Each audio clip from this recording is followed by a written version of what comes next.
2026-এর এই নির্বাচন, এই 2026-এর নির্বাচনই মদেও কড়াকড়িভাবেই নিষিদ্ধ ছিল। নির্বাচন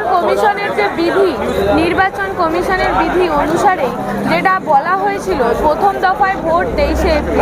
এই 23শে এপ্রিল ভোটের আগেই, দুদিন আগে থেকেই, 21শে এপ্রিল থেকেই কার্যত প্রত্যেকটা মদের দোকানই বন্ধ করে দেওয়ার নির্দেশ দেওয়া হয়েছিল এবং এই নির্দেশ দেওয়া হয়েছিল 10 দিনের জন্য। কিন্তু যেটা দেখা যাচ্ছে, প্রথম দফার ভোট 23শে এপ্রিল উত্তরবঙ্গের বিভিন্ন অঞ্চলে ভোট গ্রহণ হয়ে যাওয়ার পরেই এই সন্ধেবেলা থেকেই খুলে দেওয়া হয় মদের দোকান এবং যেটা আমরা দেখতে পাচ্ছি, মদের দোকান সন্ধে 6টা থেকে খোলার পরেই মানুষের ভিড় জমে গেছে। মানুষের এত ভিড় কোনোদিনই এর আগে মদের দোকানে দেখা যায়নি। বিগত 21শে এপ্রিল থেকেই যেটা আমরা জানতে পারছি, মদের দোকান বন্ধ ছিল এবং এই মদের দোকান 21শে এপ্রিল থেকেই দুদিন বন্ধ থাকাতেই এত মানুষের ভিড় এই মদের দোকান, সেটা কোনোভাবেই আগে দেখা যায়নি।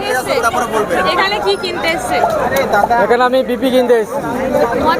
হ্যাঁ, মদ কিনতে এসেছি। দুদিন বন্ধ ছিল, খুব অসুবিধা? হ্যাঁ, অসুবিধা হয়েছিল। আজকে এখানে কখন থেকে লাইন দিয়েছে? আমি 1 ঘন্টার উপরে লাইন ধরে আছি। কত ঘন্টা? 1 ঘন্টার উপরে। 1 ঘন্টার উপরে লাইন দিয়েছে। আচ্ছা, এবার এখনো তো লাইনে দাঁড়িয়ে আছে, কি বলবেন? লাইনটা মানে যে দিচ্ছেন, কতটা আপনি অসুবিধায় আছেন যে 1 ঘন্টা ধরে যে মদের জন্য লাইন দিচ্ছেন, এই বিষয়ে আপনি কিছু বলুন। মানে কি, সবাই যদি পায় তাহলে সবার ভালো, সবার জন্য। কমিশনে যে ভোটের জন্য যে মদের এই 2-3 দিন বন্ধ রেখেছিল, এটার জন্য আপনি কতটা অসুবিধায় ছিলেন? অনেক অসুবিধায় ছিল। হ্যাঁ, প্রভাত মণ্ডল। ছেলেরা সব না খেয়ে পাগল হয়ে যাচ্ছে। এই যে 2 দিন মদের দোকান বন্ধ ছিল, 2 দিন পর খোলার পরে খুব ফুর্তি, খুব ফুর্তি। আপনিও কি মদ কিনতে এসেছেন? হ্যাঁ, আমি মদ কিনতে এসেছি। আমার একটা বন্ধু হয়, সে কিনতে এসেছে, তাকে দিয়েছি পয়সা। খুব ভালো লাগছে। না খেলে আমরা আর কি বলবো। আচ্ছা, আপনি এখানে প্রায়ই আসেন, এখানকারই হয়তো আপনি বাসিন্দা, এরকম ভিড় কি আগেও দেখেন? না, এর আগে লকডাউনের মধ্যে হয়েছিল।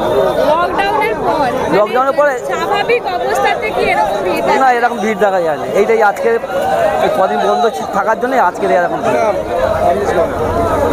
আমার নাম শঙ্কর নস্কর। কিন্তু এই যে জানা যাচ্ছে, বিভিন্ন অঞ্চলে যে 10 দিন মদের দোকান বন্ধ করার নির্দেশ দিয়েছিল নির্বাচন কমিশন, কিন্তু এই যে 2 দিন হতে না হতেই মদের দোকান আবার সন্ধ্যে থেকে খুলে দিয়েছে। এখানে প্রশাসনও দাঁড়িয়ে আছে। প্রশাসন এবং আবগারি দপ্তরের যে নজরদিহিতেই এই যে মদের দোকান খুলে দেওয়া হয় এবং এই মদের দোকান খুলে দিতেই মানুষের যে ভিড়, সে ভিড় আমরা আগে এরকম ভিড় কোনোদিন দেখিনি মদের দোকানে।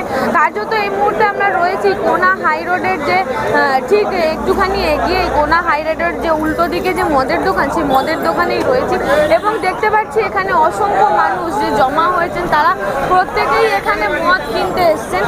খুব বেশি হলে একটা মানুষ 2টোর বেশি মদ কিনতে পারবে না। এ বিষয়ে আপনারা কি বলবেন অবশ্যই কমেন্ট করবেন কমেন্ট বক্সে। এ ধরনের খবর পেতে নজর রাখবেন ডিএনএন বাংলা।